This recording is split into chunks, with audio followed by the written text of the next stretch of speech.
Este es Álvaro Cunqueiro, una de las figuras más relevantes de ese brillantísimo grupo de prosistas gallegos que dan realce a las letras españolas del siglo. Esa lista que encabeza don Ramón María del Valle Inclán y en la que también figuran Cela, Tenreiro, Torrente Ballester, Castroviejo, Álvaro Ruibal y otros. Los primeros versos, los primeros poemas, ¿cómo eran? Bueno, tuve esa etapa de poemas sentimentales y tristísimos, que es un lujo que solo se puede permitir la juventud. Pero luego mi primer libro ya fue un libro que podemos llamar en el borde del surrealismo, pero yo no me atrevía. La coacción de toda la poesía gallega del mismo tiempo era muy importante y claro, uno parece que no se atrevía a disparar sus escopetas.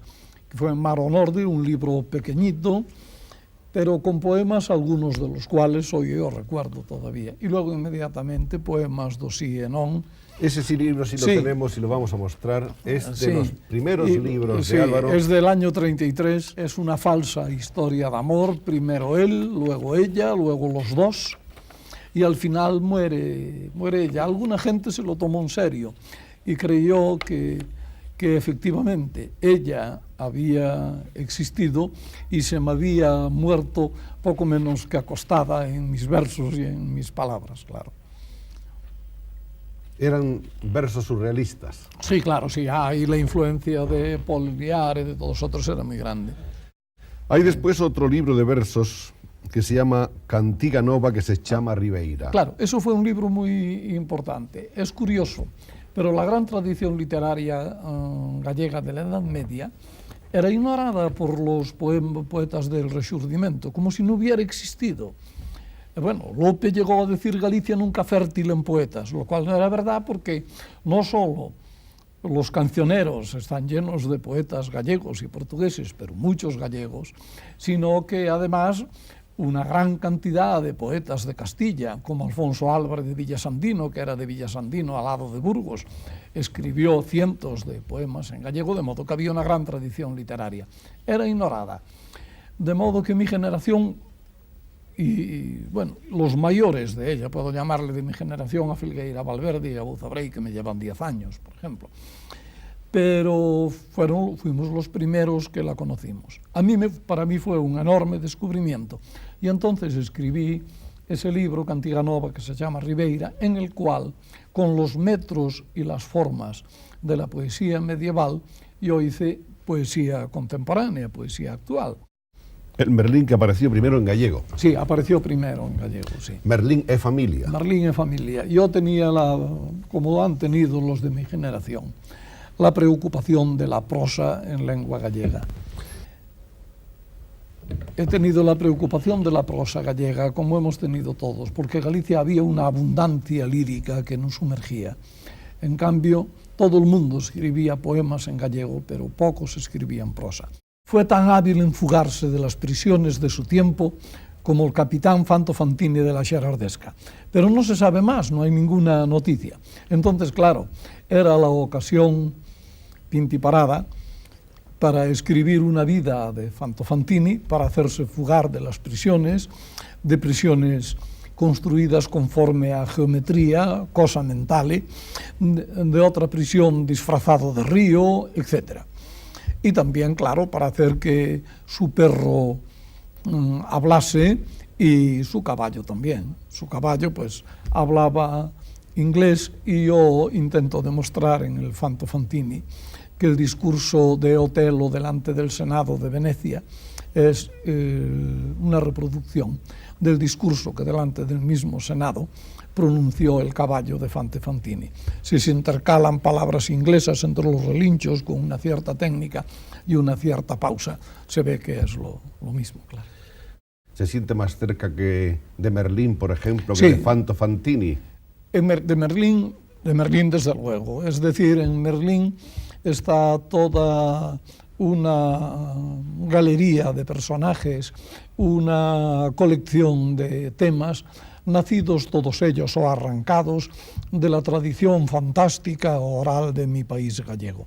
Galicia es un país de tradición oral, un país ahistórico en que la gente no tiene memoria de la época en que pasaron las cosas. La muralla de Lugo, por ejemplo, dirán no que la hicieron los romanos, sino los moros, y lo mismo la Catedral de Santiago, o lo que sea, todo lo hicieron los moros. Álvaro Cunqueiro es bilingüe, escribió primero en gallego, todos sus primeros libros de versos y algunas de sus novelas han sido escritas originalmente en gallego. Posteriormente empezó a escribir ya directamente en castellano, se ha autotraducido también en ocasiones, domina los dos idiomas de una manera maravillosa. Yo creo que realmente no se sabe cómo es posible haber llegado a dominar los dos como si fuera un mismo instrumento. ¿Qué diferencias para el escritor hay entre ambas lenguas? Yo me muevo con más libertad en el gallego, es decir, una lengua, el gallego, que ha sido hablada durante siglos y no escrita. Primero tuvo una gran tradición literaria, la de los cancioneros medievales, de la Vaticana, Colochi Brancuti, etc. Pero luego ha habido un gran periodo de silencio. El gallego no se ha escrito, salvo que en muy contadas ocasiones. Luego vino en el siglo pasado, vinieron los poetas de lo que nosotros llamamos el Risorgimento, el Resurgimiento a la manera de los italianos, y volvió a escribirse el gallego. Entonces, hay nos encontramos más libres, incluso con una capacidad de invención de palabras, con una sintaxis muy variable y muy viva, etc. El castellano, claro, una lengua en cierto modo solemne, pesa con más gravedad sobre el que la escribe. Y otro año importante es el 68, cuando en el famoso Premio Nadal, el premio a la sazón más importante de las letras españolas, obtiene el galardón con su novela Un hombre que se parecía a Orestes. Sí. Un hombre como Cunqueiro, que se autotraduce, que escribe, por ejemplo, en gallego y se traduce al castellano, ¿encuentra problemas especiales para ese tipo de trabajo? Sí, encuentro, porque quizá he usado de una excesiva libertad sintáctica e incluso léxica en mi obra en gallego, y al llegar a la traducción castellana yo debo sujetarme a la sintaxis que me han enseñado, que he estudiado, la que he aprendido en Guevara, en Cervantes, en Azorín, en Valle Inclán, etc. Y naturalmente no me muevo, lo que dije antes, con la libertad y tal. De modo que encuentro sí dificultades. Estábamos un poco en el complejo de Edipo, el hombre que para ser hombre tiene que matar a su padre y acostarse con su madre. Más tarde he visto que alguna gente en sus libros y en estudios sobre Hamlet ha venido a caer en esto mismo. Y esto fue el motivo del que yo escribiese mi Hamlet en lengua gallega, que fue representado, por otra parte, con mucho éxito, porque era un crimen sagrado, que es lo que más impresiona al gallego de todas las cosas que pueden acontecer en este mundo. Pues nosotros los gallegos tenemos un libro, quizá único en su época en el mundo. Vino a convertir a los suevos arrianos al catolicismo ortodoxo un húngaro, un panonio, San Martín de Dumio. Y entonces, al ver la enorme cantidad de supersticiones que había en el país, escribió un tratado titulado De correcciones rusticorum, de cómo hay que corregir a los rústicos, a los paganos. Se llevaría una gran sorpresa si volviera ahora a Galicia, porque todas las supersticiones que él condenaba en el siglo V de una manera o de otra están vivas en este momento en el país. El gallego es un gran creedor, es uno de los pueblos realmente creedores, de modo que hay menos brujas que en Castilla la Vieja, aunque llevemos la fama, y muchas menos que en Navarra. Pero a ver, las haylas. Sí, las hay, y pobre gente, viejas perdidas por las aldeas, con un arsenal escasísimo, pero eso sí, ejerciendo un gran poder moderador. Son necesarias.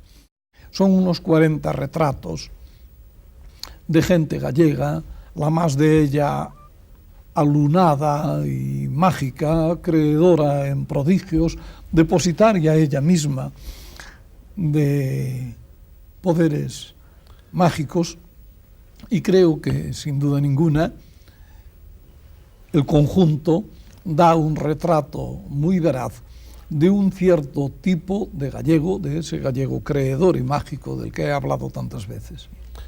¿Cómo es Galicia? ¿Cuál es el ser de Galicia? Bueno, en primer lugar, Galicia está determinada en una enorme parte por su situación geográfica. Es decir, Galicia ha sido durante cientos de años el punto final de la tierra conocida, el Finisterre.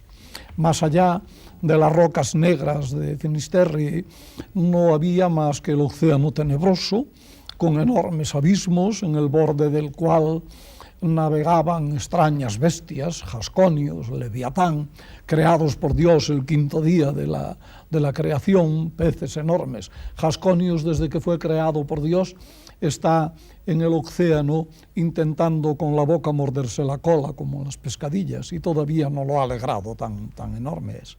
La explosión del boom de la narrativa latinoamericana, en que la imaginación vuelve a ser tenida en cuenta, la crítica vuelve otra vez a rendirse ante Álvaro Cunqueiro.